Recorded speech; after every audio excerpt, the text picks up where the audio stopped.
welcome to my channel. I am Kat and I am excited to share with you guys 3 of my workouts that I just did to help me build muscle and to stay strong and to do all the things. I am on the road to planche as well as handstand, which is very exciting, and it's gonna be a long time, but we're here for the journey. Anyhoodle, I hope you guys walk away with some wonderful tips. The third workout was an absolute doozy, and it didn't turn out as I had planned it to be. It was not the workout that I wanted, but it was the workout that I needed. So can't wait to share that with you guys. Hope you stick around, and yeah, let's get right to it. All right, so as usual, the first workout, I started out with handstand right after my regular warm-up, which I've shown many times, so you can go ahead and watch the other videos if you ever want to see that. My shoulders are definitely feeling stronger, but I will say that it was harder for me to tuck in my pelvis this time. I have a lot of things to work on outside of just drilling these handstands in order for my handstands to become way better, like opening up my shoulders, my mid-back, and really focusing on being able to feel and engage my core in that upside down position. And then, it's been a while, but I did some ring dips and they felt pretty good. I just didn't like on the first set how much I was swinging, so I made sure for the second set to really focus on control and taking my time. I wasn't able to get as many reps on this second and my third set, but that's okay. I got the control and my chest was definitely feeling that. And then I always like to end off by doing a little attempt at an iron cross at the end just for fun. After that, I did some single arm rows with the rings, and I try to get as horizontal as possible in this one. I did 12 reps for 3 sets with these. And when you're doing this, you really want to focus on making sure you're not using your hips to bring yourself up. You're really just focusing on getting that pull in those lats. Then this one I call row to Superman. And I did 10 to 12 reps of these each set for 3 sets, which is really 20 to 24 rows each time. And that extension in that Superman gets your core like crazy, but my lats were absolutely on fire after all the work that I just did and then doing these rows over and over again. Because it's really, you do that row and then when you row yourself up to the Superman, that's another one. So this was absolutely awesome. Torched me for sure. After that, I went into some pistol squats, and I was so happy with these because these felt better than they've ever felt before. I've really been focusing on using that slant board in order to stretch out my calves, and that has been helping so much. So these felt more stable than they've ever felt.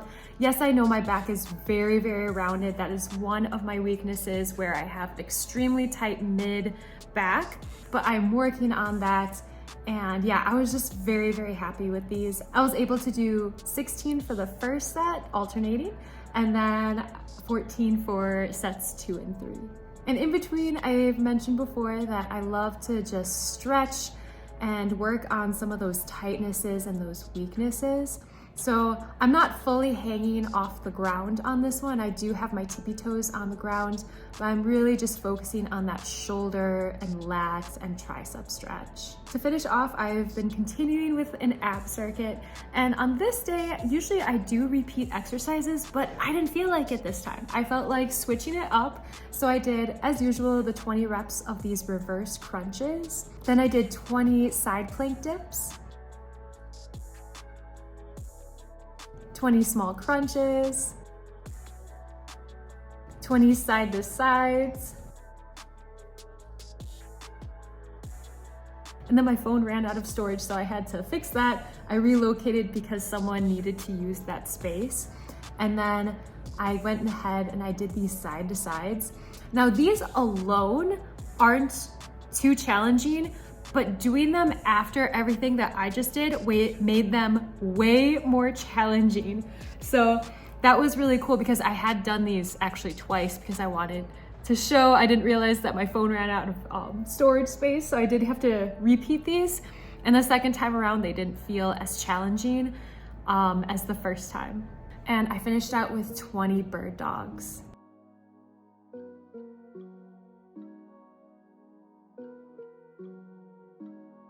Then I just wanted to show how these geese in our yard had babies. Second workout, I went right into some planche training after warming up everything, especially my wrists. And the first round, I forgot to take off my shoes, so I dragged a bit on the floor. It didn't feel great. Second round felt way better. I was able to get my hips a little bit lower and get a better pelvic tilt. And then third round felt even better. I actually forgot a timer. I was counting in my head, but I was also listening to the music and I kind of lost track of my counting. And I always make sure that if that happens, I add time rather than overestimate how long I've been in the movement. And I ended up being in the movement for 54 seconds instead of 35.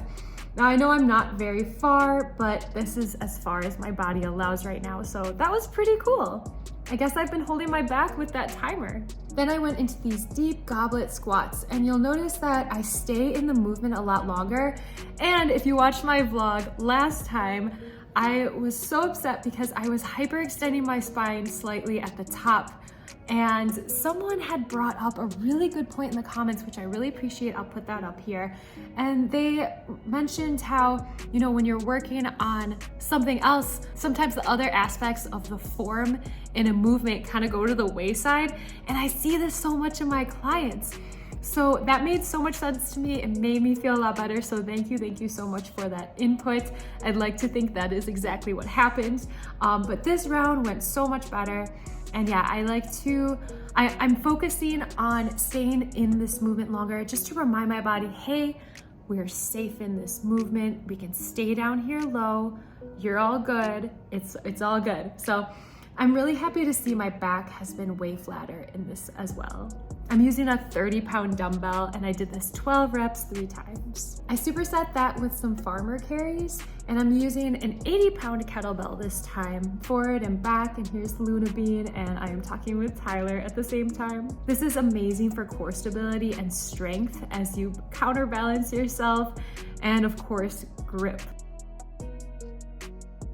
My next superset was continuing to do these weighted butterflies with these sand bells, and this was great. I had a lot of company and that made the time go by faster. I believe I was in this for about 3 minutes. This is feeling a lot better than when I first started. Then I paired these single leg hip thrusts and I moved on to using a 50-pound dumbbell for these. And as I mentioned in previous vlogs, I have an imbalance in my glutes that I'm working on, so I'm making sure to do these unilateral movements to focus on that. My left hip is a bit weaker, but it's getting so much more even now, and it's really cool to feel and see that progress. Then I've been continuing to do these single arm rear delt cable flies to really focus on creating a nice healthy balanced shoulder, working on the back of my shoulder as I've been doing so many movements that focus on the front and sides of my shoulder.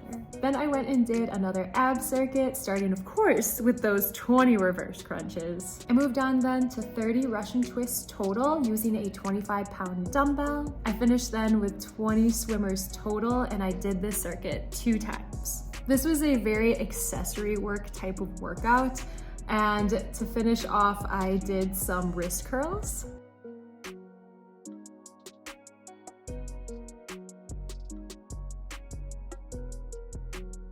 And then I finished off with some wonderful fan flow, my absolute favorite. I'm just dancing for the most part. So this is a nice way to just connect with your body, with your soul, and to let your mind just wander and be free. I hope you guys experiment and find your favorite way to flow and to let yourself just move without judgment so you can express yourself and just have fun. All right, that leads us to this workout with Justin. He wanted to teach me some of these kettlebell movements, and it became very obvious very soon that a lot of my tightnesses and weaknesses and restrictions in my body was making these movements not as attainable. So Justin is very patient with me, so kind, and he really was trying to adjust my body so I'm using the right muscles, but I tend to compensate with other muscles. And I do believe this has a lot to do with all of the training that I've done in the past with just repping out pull-ups and not focusing on alignment so much.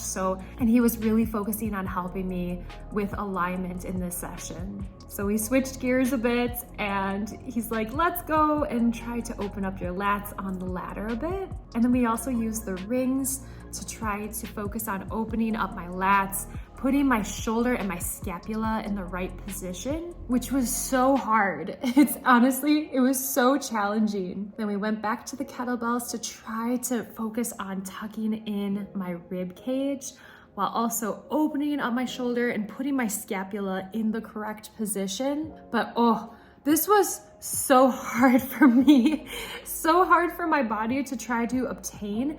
And where it's currently at, it really can't right now.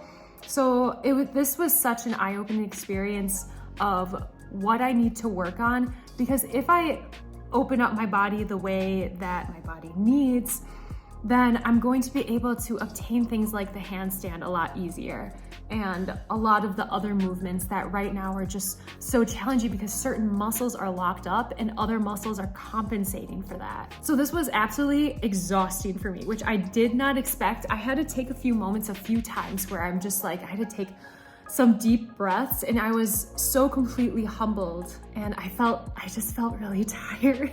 In these movements, he realized even more how many of them I just can't obtain correctly right now. To help that, he brought these cushy blocks over so I could elevate my hips. And this is where things got super interesting.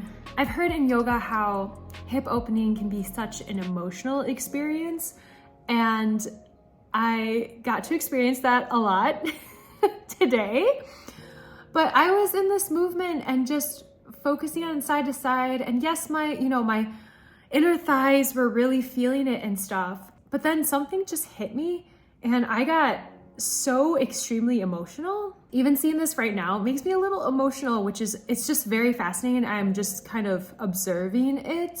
There weren't any specific thoughts or memories that came up or anything, but it definitely unlocked something that I have been burying inside. And it wasn't like I was in extreme discomfort or extreme pain or anything, but just I am like, okay, well, this is something I need to work on. And of course, Justin is like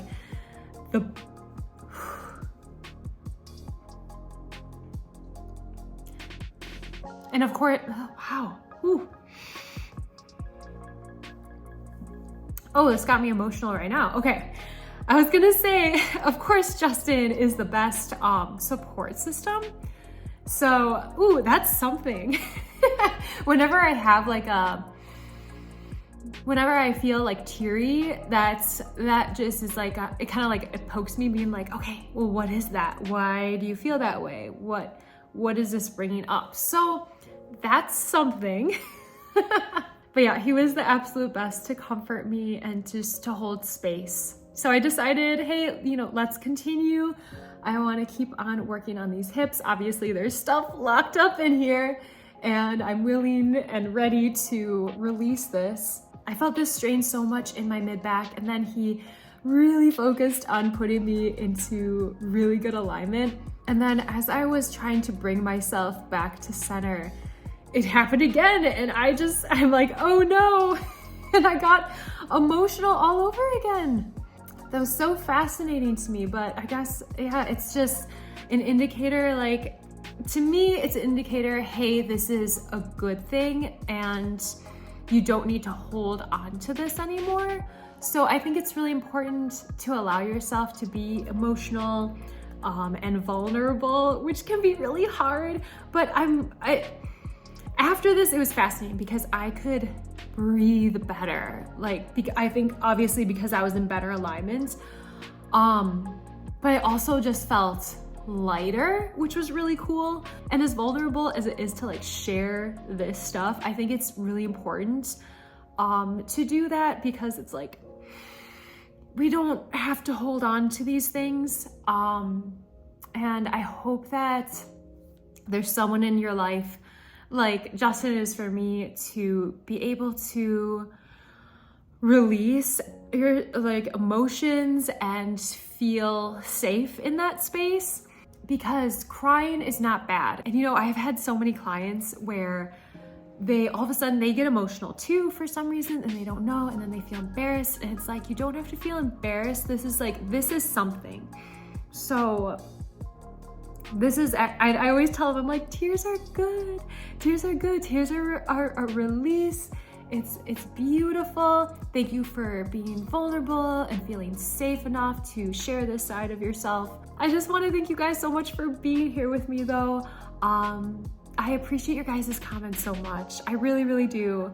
And I get excited to read them. I get excited to respond, and I appreciate you. So that's all for today. If you want to, I really appreciate you liking, commenting, and subscribing if you aren't already, as well as follow me at Kitty Valkyrie on Instagram if you want to. So, all right, that is all. I will see you guys soon. Bye.